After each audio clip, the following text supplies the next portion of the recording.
Good morning. Hi. That's my son, my 9-year-old Peter. He wants to give directions later on over this remote learning. I'm making this video just to clarify what you should have done.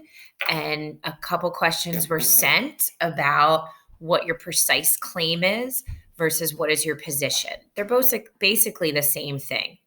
All right. So here's the text um, that you have.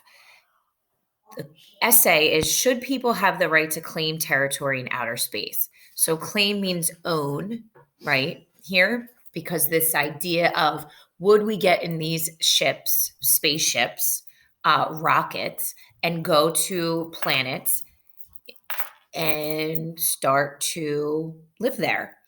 Um, and if we are we claiming our land, or are we just going to figure it out when we get there? So again, you read through these sources. Elon Musk is like the trailblazer here. Money to him, though, is not a big deal because he's one of the richest men in the world. So he thinks right now everything is possible. You looked at this advertisement. You looked at this information about the space treaty from 1967. So now you have to figure out what is your position on this topic. And this is like a real thing. If you watch the video about the man who has made, I think he's actually now making millions of dollars with people buying an acre of land on the moon and other planets. He doesn't have to worry about money anymore. In fact, I think he was even on one of the talk shows like Jimmy Fallon or James Corden. I can't remember which one, so I would have to do some investigating on that one.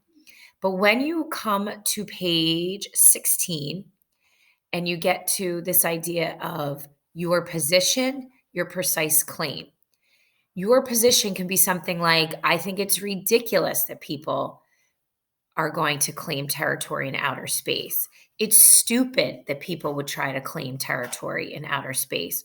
Or it's genius that people would try to claim territory in outer space. All right. You don't want to speak like that or write like that in your paper. So, your precise claim, you can come back to the question at the top and use, people do not have the right to claim territory in outer space, or people do have the right to claim territory in outer space. If you just take your question and make it into a statement, make sure your language is clear, you spelled it correctly, it makes sense, and that would be your precise claim. Let me know if you have any other questions.